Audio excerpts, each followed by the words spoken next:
Shalom, this is Rabbi Sachs coming to you from the Chai Center. Welcome to the Chai Academy, where we discuss various topics of Jewish interest. The past short while we have been discussing the modern history of the founding of the modern day Israel. So we've gone over, Chaim Weizmann, the first president. We've gone over David Ben-Gurion, the founder, the George Washington of Israel, and a little bit of Menachem Begin and Vladimir Zev Jabotinsky. So we've discussed, some of it, and we discussed the Balfour Declaration, and then the hideous white paper, and what essentially, and the difference between the Haganah and the Lehi and the Irgun, and what basically the Jews had to go through in around World War II, or even before World War II, and then of course with culminating with Israel. So just this is before Israel was founded in 1948. This took place, and it's common knowledge, and I probably discussed it before, but some more details. In 1929, right? So you have to realize Israel. Yes, granted, it was called Palestine. Granted that the Romans had destroyed the temple, and there was an exile, etc. However, there had been continuous Jews living in Israel for thousands of years. It's not. It never was that Jews that the Israel was Judenrein and was only owned by the Arabs. It wasn't like that at all. So in fact, Hebron had a sizable Jewish community, and this is pre-48. Jerusalem had a sizable Jewish community. You think of all the Kabbalists that lived in Tzfat, right? Which was, so granted, Israel changed hands, and finally it was under the Ottoman Empire when this story took place, this sordid story in Hebron. But it was in 1929, a sizable community. They lived in Hebron, and the reason why they lived in Hebron is because they never left Hebron, right? We know that the cave of Machpelah, the cave of the patriarchs, where Abraham and Sarah are buried, and Isaac and Rebekah, and Jacob and Leah. So Jews never left Hebron. So there was no Israel state. There was no reason for any of the hate and for any of the dissonance and any of the violence. But in 1929, urged on by the Grand Mufti, right, the head of the religion of peace, right, the Grand Mufti egged them on, and in 1929, their pogrom happened in Hebron. By the time the smoke cleared, there were 67 Jews murdered, dead, and 60 wounded, and at that point, the Jews in Hebron, they said, you know what? And by the way, there would have been more. There would have been more killed, but there were obviously Arab neighbors that have known these people for years. They've lived side by side, that hid them. But the mob was going after every Jew, and so many of the Jews, most of the Jews, all of the Jews in Hebron, said, we don't want to live here anymore. Now, let's talk about the populace, the Jewish populace. From this story, it's an important story. The pogrom was important because many of those that lived in Hebron didn't have any Zionist aspirations. They just wanted to live in peace. So while Theodor Herzl was plugging Zionism, and Chaim Weizmann was plugging Zionism, and there was a lot of other people, right? These people in Hebron, not only didn't they have Zionist aspirations, but many of them who were killed were anti-Zionist. They said, we don't want this. It's just going to create trouble. We're not interested in having a Jewish state. We're happy here in Hebron. We have a nice, robust Jewish community. So it wasn't because they were Zionists. So you always hear, and this is so important, you always hear, and even as in Iran, Ahmadinejad, right, may his name be blotted, he said, we're not anti-Jew, we're anti-Zionist. So that's the common lingo you hear. But truth be told, this Hebron massacre really proves that it had nothing to do with Zionism. This is, if Zionism occurred in 1948, this is 1929. We're talking about 19 years before any right, and any Zionist state was discussed. Even if you want to say 1967, 18 years, this was just Jew hatred. That's what this was. So it's important to dispel the myth. Dispel the myth that it's all about the Zionism. So the Jews left. They left Hebron. They didn't feel safe. Their kids didn't feel safe. And by the way, in Hebron today, they have a Hebron museum run by Jewish people, and it has pictures of the massacre. It's the wildest thing you'll see. That literally pictures of what happened from a historical perspective of what happened on that day, and it's vile. It's, you can't even look at the way people were bludgeoned to death or attempted murder, etc. And so they left.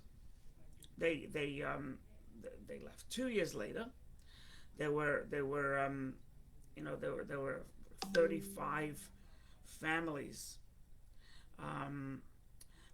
35 families settled in Hebron, kind of resettled. It was after a couple of year hiatus, but the British drove them out. And it was only in 1948, and in 1948 it was captured by the Jordanians. And now the Jordanians had Hebron. So if you think about it, from 1929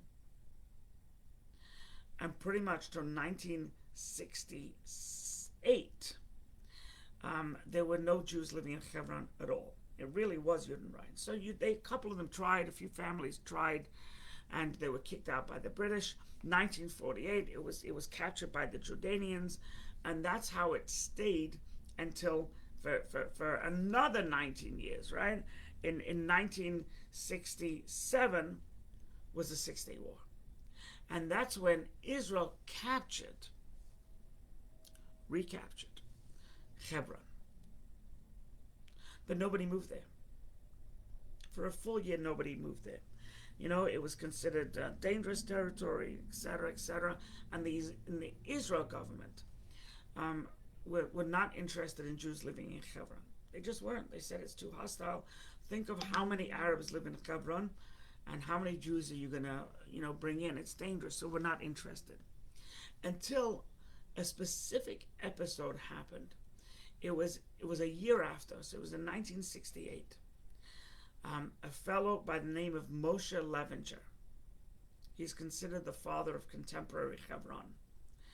He booked as a Swiss tourist, all lies. He booked as a Swiss tourist. He booked a hotel in Hebron, and it happened to be over the Passover holiday. So he kind of booked his Passover vacation, and posing as a Swiss tourist, not as anything Israeli, and he booked space for him and his family in a hotel in Hebron. Towards the end of the holiday, he barricaded himself in the hotel, and he said he's not leaving until the government of Israel allows him and Jews to return to Hebron. Right? And they did. And they did. So it took one courageous man, Moshe Levinger. He's an icon in Hebron. He's an icon in contemporary Israel. So he set finally, and today Hebron and the neighboring community of Kiryat Arba has one of the largest Jewish I don't want to call them settlements because that belittles them. Jewish communities in Judea and Samaria. Unfortunately, in 1994, somebody by the name of Baruch Goldstein, if you recall, he killed many. It was in the cave of Machpelah itself, and he took a gun, took a Uzi, and he killed many Muslims who went there for prayer, and that was condemned. It needed to be condemned. And there's been violence ever since. I mean, Hebron has been very rocky. There was a period of time where Hebron was hampered by snipers. I went to Hebron during that time, and I was told they parked the bus a certain way by the cemetery, by the ancient cemetery, and they said when you get out, you have to lower your head, and they surrounded you, soldiers with armor and helmets. They surrounded you. But eventually, at some point, what they did was they took over that side of the mountain that was facing the Jewish community, and they just took it out. And they just said, okay, you can't live here. There weren't that many homes, but that's where the snipers were shooting from, so they just cleaned it out.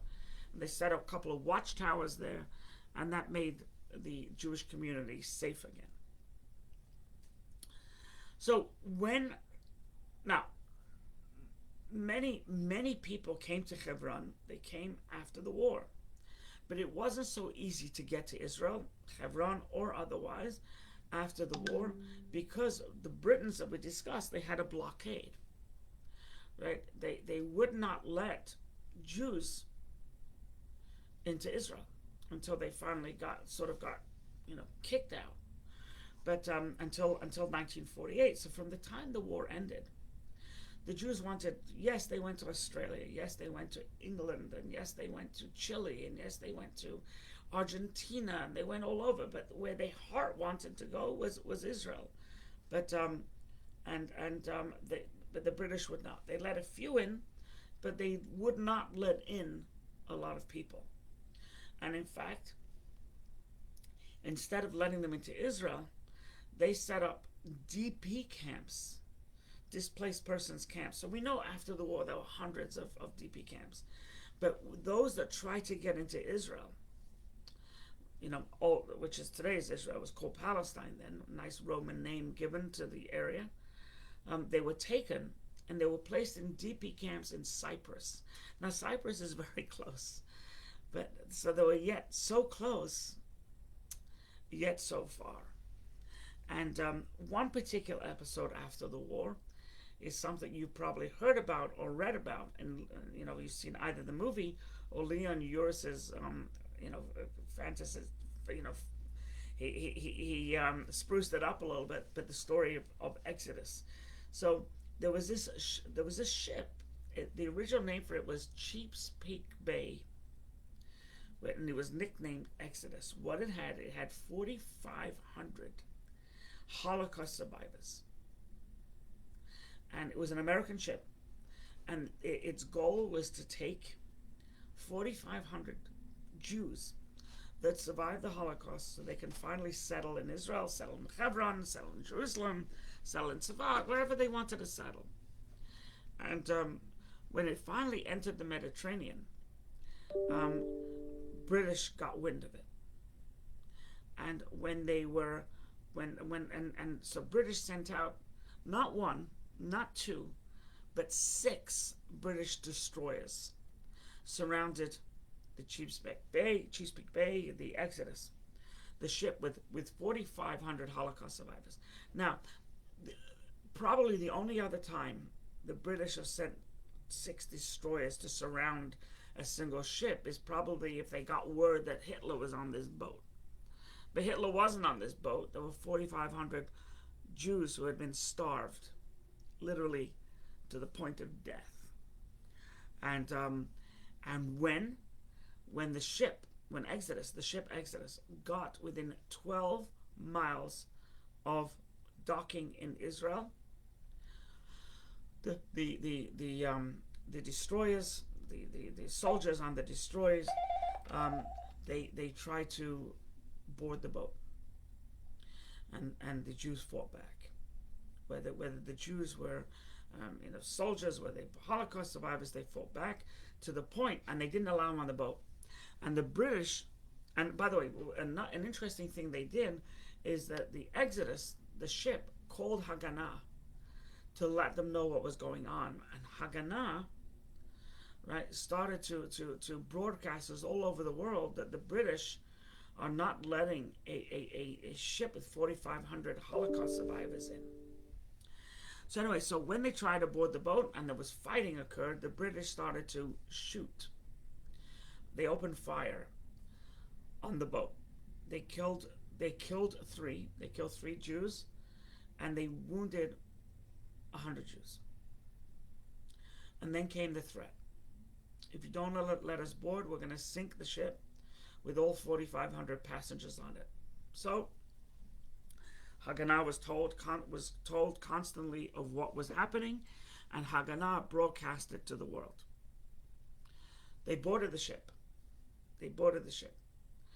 And they at that time the British foreign minister,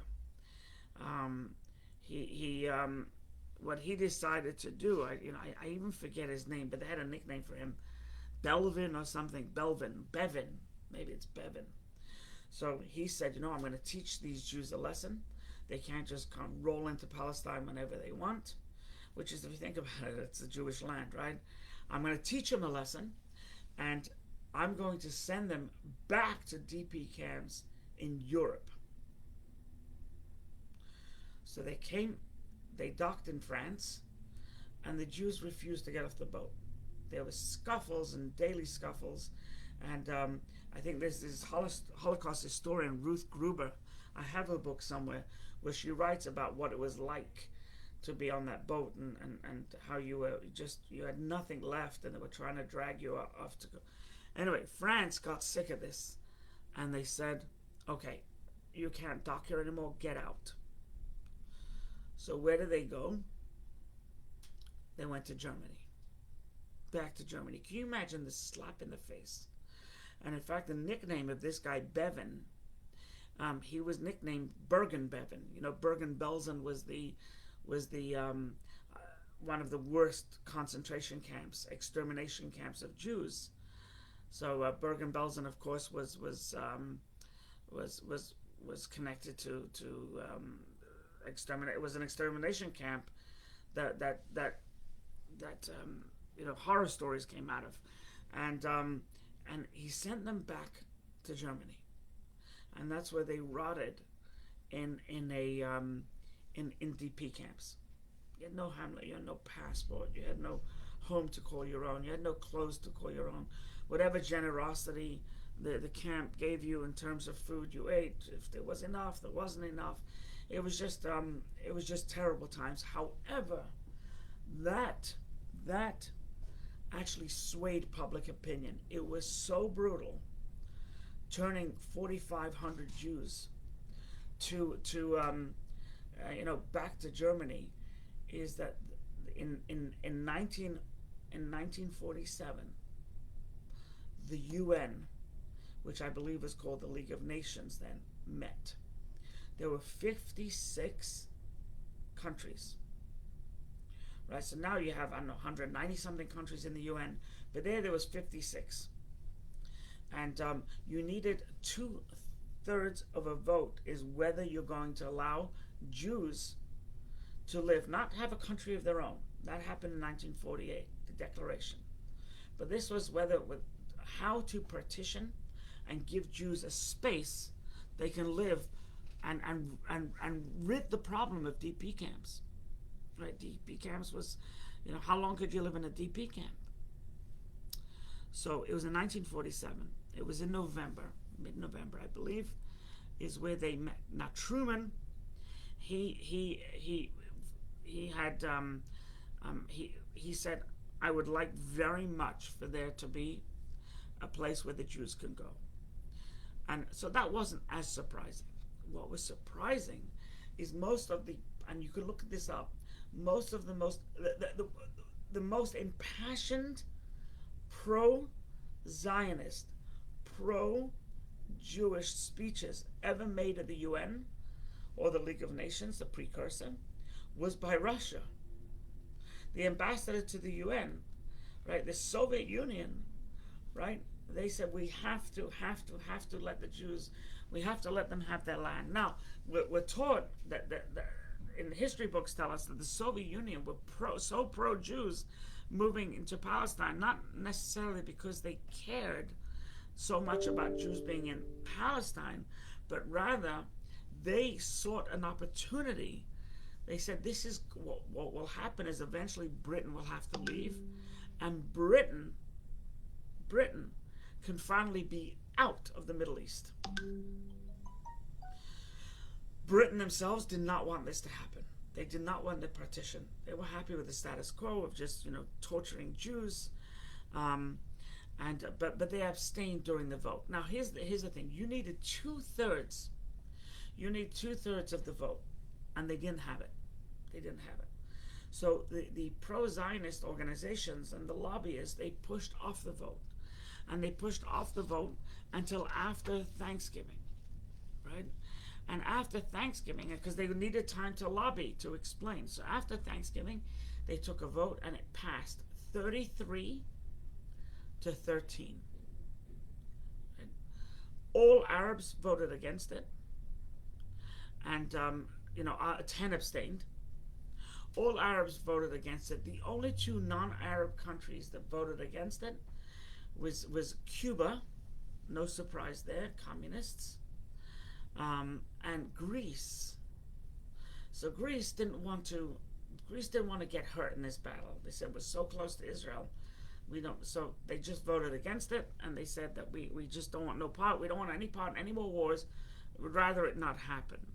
So Cuba and Greece were the two skunks that voted against it, but it passed. Right? So it passed. What was the partition in 1947? There's an irony of ironies. Irony of ironies. If the Arabs had accepted this partition in late November, I think it was the 29th of November, there's a street in Israel, in Jerusalem, called the 29th of November. It's dedicated to November Haftet, it's called. It's dedicated to this vote. And what happened was the Jews were given in Palestine 5,500 square miles. In that 5,500 square miles, right? It was like 5,400 Jews, right? And no, I'm sorry, not 5,400. 538,000 Jews and 397 or 398,000 Arabs. You live together in your section. So we're not moving Arabs out. We're allowing the 538,000. Once again, Israel was started with close to 600,000. 538,000 Jews, 397 plus thousand Arabs. You get 5,500 square miles. Figure it out. The other part of Palestine, right, was 4,500 square miles, but they had over 800,000 Arabs and less than 10,000 Jews, right? And they were given 4,500 square miles. Now, if they would have accepted it, that's how it would have been. But because they didn't accept it, and warring, and Israel knew when they declare independence, the wars are just going to get worse and they get tougher. And actually, as we said, Ben Gurion was advised not to declare independence. He said, we don't really have armor. They had basically vans, pickup vans, that had a plate of sheet metal over it, and that was their tanks. So he was told, don't do it, but he did it. Because on principle, he did it. And if the Arabs in 1947, November 29th, would have said, okay, that's how it would have been. But because they went to war, so in 48, the Jews had a little bit more land. And then, of course, in 67, when they went to war, they lost a lot more land. So if they hadn't gone to war, and I think that's the message that just comes through loud and clear here. If they wouldn't have gone to war, they would have had, the Arabs would have had the Jews in Palestine into a 5,500 square miles, no more. And I don't know how many square miles New Jersey is, but it's a lot more than that. So this is, half of Jersey and no more. And we accept it, and that's it. It's done. The fight's over. But they didn't. And because they didn't, the Jews actually got more territory, which is part of their biblical heritage and legally anyway. I mean, there's once again, it was, the UN had given them more, and legally, morally, ethically, religiously, and something we haven't discussed, but the San Remo Accords is if you look at it, the Arabs wanted to give the Jews land, right? As long as, please help us fight the Ottomans. So the Arabs initially had no problem. It was only later when they had regrets. They had, buyer's remorse. But the Jews kept their side of the bargain. Chaim Weizmann, right, told the Jews stand, and they fought side by side against the Ottomans. And in exchange, they were told they were going to get land. So this is a moral thing anyway. This San Remo Accords was signed so the Balfour Declaration was signed in 1917. So this was 1920. I don't know when it was exactly, but it was signed by 22 Arab nations. 22 of the Arab League signed this. So they should have just accepted it, and they couldn't accept it. Buyer's remorse, and the rest, as they say, is history. Be well. Have an awesome day. May you truly be blessed. Very quiet. There was no questions or anything. But if you do have questions, rabbi@thechaicenter.com. That's my email address. You can also ask questions here on Facebook. And you can see this and other previous classes you can go to thechaicenter.com/academy.